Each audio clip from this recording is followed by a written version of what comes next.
ओम श्री शक्ति नमः। ओम श्री शक्ति नमः। ओम श्री शक्ति नमः। ऋषभ ध्वज को मडाल शाह की प्राप्ति, बाल्य काल में अपने पुत्रों को मडाल शाह का उपदेश। स्मृति कहते हैं, नागराज महात्मा अश्वत्थर जब भोजन कर चुके तब उनके पुत्र और राजकुमार ऋषभ ध्वज तीनों उनके पास आकर बैठे। नागराज ने मन को प्रिय लगने वाली बातें कहकर अपने पुत्रों के सखा को प्रसन्न किया और पूछा, आयुष्मान, आज तुम मेरे घर घर पर आए हो, अर्थ जिससे तुम्हें सुख मिले ऐसी किसी वस्तु के लिए यदि तुम्हारी इच्छा हो तो बताओ। जैसे पुत्र अपने पिता पिता से मन की बात कहता है, उसी प्रकार तुम भी निसंक होकर मुझसे अपना मनोरथ कहो। सोना, चांदी, वस्त्र, वाहन, आसन अथवा और कोई अत्यंत दुर्लभ एवं मनोवांछित वस्तु मुझसे मांगो।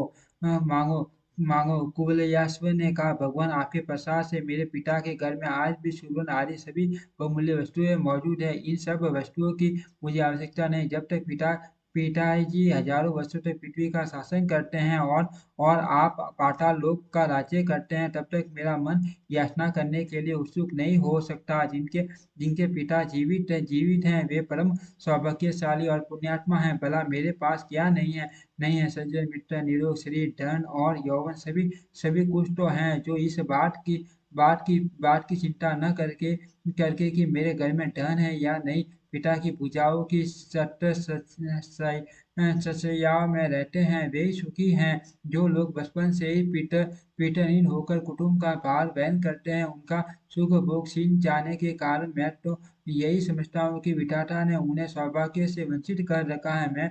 मैं तो आपकी कृपा से पिताजी के दिए हुए धन रत्न आदि के भंडारों में से प्रतिदिन याचकों को उन्हीं की इच्छा के अनुसार दान देता रहता हूँ। यहाँ आकर मैंने अपने मुकुट से जो आपके दोनों असरलों का स्पर्श किया तथा आपके शरीर से मेरा स्पर्श हुआ, इसी से मैं सब कुछ पा गया। राजकुमार का यह विनययुक्त वचन सुनकर नागराज अश्वत्थामा ने प्रेम पूर्वक कहा, यदि मुझसे रतन और सुवर्ण आदि लेने का तुम्हारा मन नहीं होता तो और कोई वस्तु जो तुम्हारे मन को प्रसन्न कर सके मांगो, मैं तुम्हें दूंगा। कुबलयाश्व ने कहा, भगवान, आपके प्रसाद से मेरे घर घर में सब कुछ है। विशेष आपके दर्शन से मुझे सब मिल गया। आप देवता हैं और मैं मनुष्य। आपने अपने शरीर से जो मेरा आलिंगन किया है, इसी से मैं करते करते हो मेरा जीवन सफल हो गया। नागराज, आपकी चरण धूलि ने जो मेरे मस्तक पर अपना स्थान बनाया है, उसी से मैंने क्या क्या नहीं पा लिया। यदि आपको मुझसे मनोवांछित वर देना ही है तो यह दीजिए कि मेरे हृदय में पुण्य कर्मों का संस्कार कभी दूर न हो। अश्वत्थामा बोले, विद्वान, ऐसा ही होगा। तुम्हारी बुद्धि धर्म में लगी रहेगी तथापि इस समय तुम मेरे घर में आए हो, इसीलिए तुम्हें मनुष्य लोक में जो वस्तु दुर्लभ प्रतीत होती हो वही मुझसे मांग लो। उनकी यह बात सुनकर राजकुमार ऋषभ ध्वज अपने दोनों मित्र नाग कुमारों के मुख की ओर देखने लगे।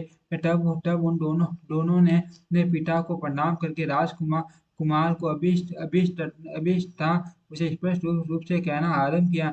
नाग कुमार बोले, पिताजी, गंधर्व गंधर्व राजकुमारी मदालसा इनकी प्यारी पत्नी थी। उसको किसी दुष्ट बुद्धि वाले दुरात्मा दानव ने जो इनके साथ वैर रखा था धोखा दिया। उसने उसी दानव के मुख से इनकी मृत्यु का समाचार सुनकर अपने प्यारे प्राणों को त्याग दिया। तब तब इन्होंने अपनी पत्नी के प्रति इकट्ठे होकर ये प्रतिज्ञा कर ली कि अब मडाल शाह को छोड़कर दूसरी कोई स्त्री मेरी पत्नी नहीं हो सकती। पिताजी, ये वीर ऋषभ ध्वज आज उसी इस सर्वांग सुंदरी मडालसा को देखना चाहते हैं। यदि ऐसा किया जा सके तो इसका मनोरथ पूर्ण हो सकता है। तब नागराज घर में छिपाई हुई मडालसा का ले आए और राजकुमार को उसे दिखाया तथा पूछा, ऋषभ ध्वज, ये तुम्हारी पत्नी मडालसा है या नहीं? उसे देखते ही राजकुमार लज्जा छोड़कर उठे और हाँ प्रिय कहते हुए उसकी ओर बढ़े, और तब नागराज ने उसे रोका और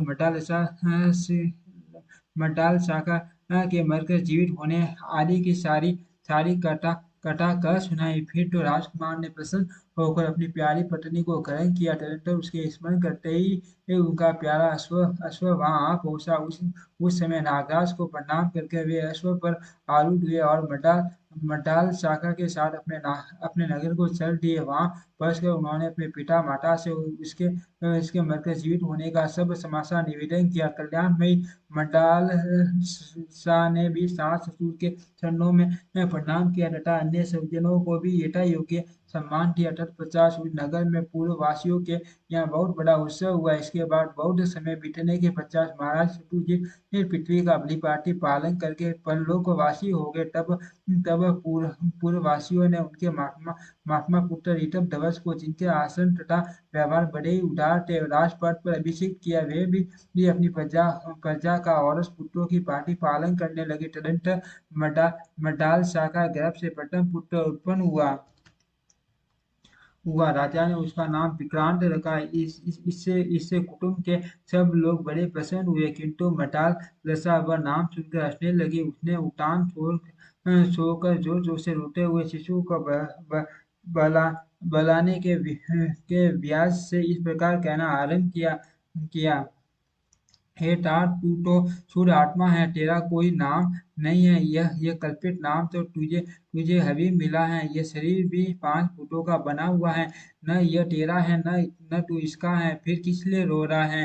अथवा तू नहीं रोता रोता है? यह सब तो राजकुमार के पास पहुंचकर अपने आप ही प्रकट होता है। तेरी संपूर्ण इंद्रियों में जो पार्टी पार्टी के गुणों की कल्पना होती है, वे भी 5 भौतिक ही हैं। जैसे इस जगत में अत्यंत दुर्बल भूत अन्य भूतों के सहयोग से वृद्धि को प्राप्त होते हैं, उसी प्रकार अन्न और जल आदि भौतिक पदार्थों को देने से पुरुष के 5 भौतिक शरीर की ही पुष्टि होती है। इससे तू जो शुद्ध आत्मा की न तो वृद्धि होती है और न हानि ही होती है। तू अपने उस शोले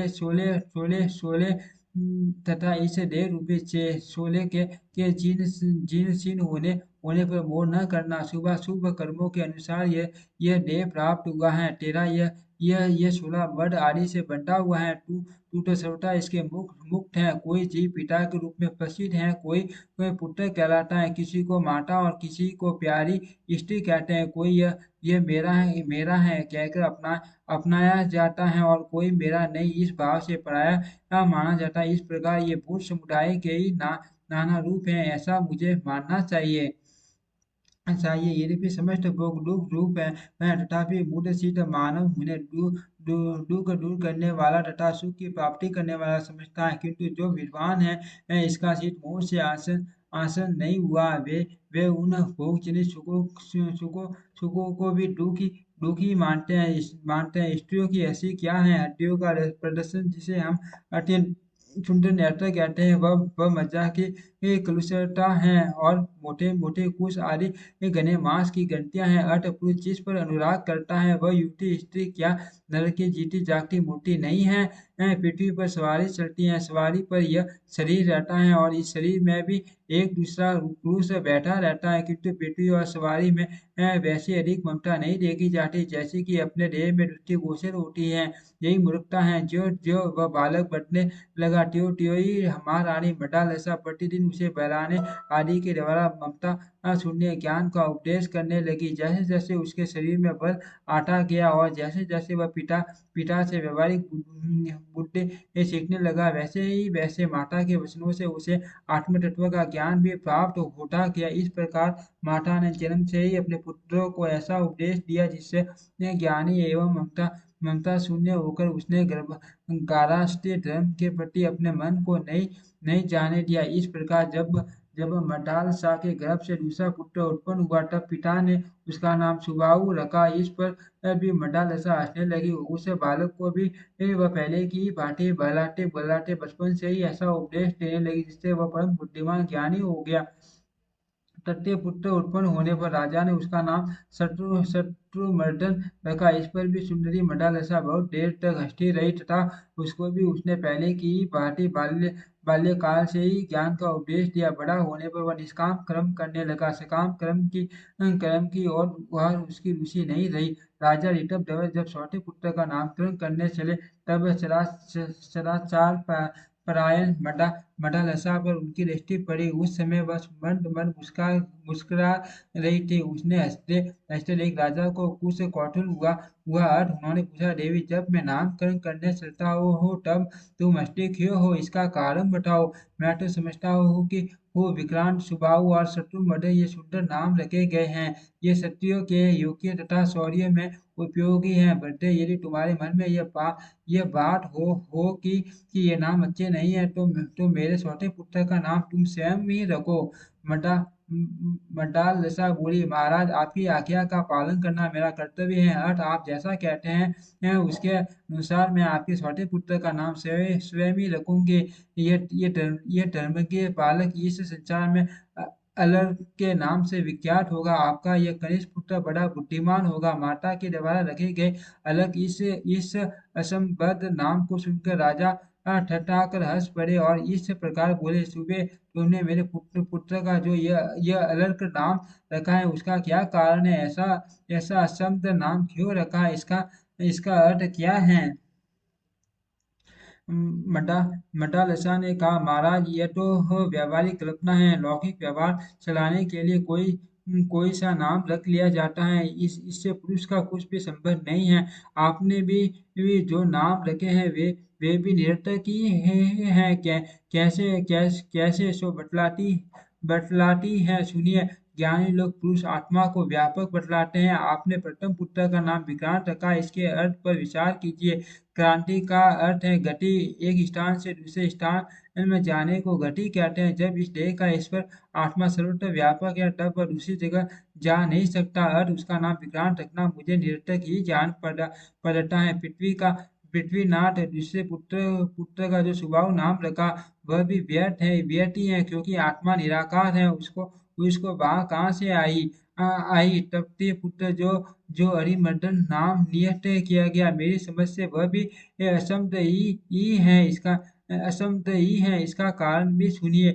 अरिमर्दन का अर्थ है शत्रु का मर्दन करने वाला। जब जब सब शरीर में एक ही आत्मा रहता है तब उसका कौन शत्रु और कौन मित्र मूर्तिमान भूतों के द्वारा मूर्तिमान भूतों का ही मर्दन होता है। आत्मा तो अमृत है, उसका मर्दन कैसे हो सकता है? क्रोध आदि आत्मा से पृथक रहते हैं। अर्थ यह अरिमर्दन की कल्पना निरर्थक ही है। यदि व्यवहारिक परिपाटी निर्वाह करने के लिए ऐसे असंख्य नामों की कल्पना हो सकती है तो अलग नाम में ही क्यों आपको निरंतरता प्रतीत होती है? रानी मंडलासा के द्वारा इस प्रकार परिपाटी समझाए जाने पर परम बुद्धिमान महाराज ऋषभ ध्वज ने अपनी प्राण वल्लभा को यथार्थवादिनी मानकर कहा, तुम्हारा कथन सत्य है। तदनंतर उसने पहले वह पुत्र की बातें उसको भी एक ज्ञानजनक बातें सुनाई आरंभ की। तब राजा ने उसे रोक कर कहा, राजा बोले, अरे यह क्या करती हो? और पहले पुत्र को बाटी बाटी इसे भी ज्ञान का उपदेश देकर मेरी वंश परंपरा का उच्छेदन करने पर क्यों टूली हो? यदि तुम्हें मेरा प्रिय कार्य करना हो और यदि मेरी बातों को मानना तुम्हें उचित प्रतीत होता हो तो मेरे इस पुत्र को प्रवृत्ति मार्ग में लगाओ। देवी, ऐसा करने से कर्म मार्ग का उससे नहीं होगा तथा पितरों के पिंड दान का लोक नहीं होगा। जो पितर देवलोक में है लोक में हैं, जो जो तिर्यक योनि में पड़े हैं, जो मनुष्य योनि में एवं पूत वर्ग में स्थित है, वे पुण्यात्मा हो या पापात्मा, जब जब भूख प्यास से विकल होते हैं तो अपने कर्मों में लगा हुआ मनुष्य पिंडदान तथा जलदान के द्वारा उन्हें तृप्त करता है। इसी तरह वह देवताओं और अतिथियों को भी संतुष्ट रखता है। देवता, मनुष्य, पितर, भूत, प्रेत, ग्रह, पक्षी, कर्मी और कीट आदि भी मनुष्य से ही जीविका चलाते हैं। अर्थ सुंदरी, तुम मेरे पुत्र को ऐसा उपदेश दो जिससे इहलोक और परलोक में उत्तम फल देने वाले सत्योचित कर्तव्य का उसे ठीक ठीक ज्ञान हो। पति के योग्य यानी को श्रेष्ठ नारी मटा दशा अपने पुत्र अलग को बहलाते हुई इस प्रकार उपदेश देने लगी। बेटा, तू धन्य है जो शत्रु रहित होकर अकेला ही चिरकाल तक इस पृथ्वी का पालन करता रहेगा।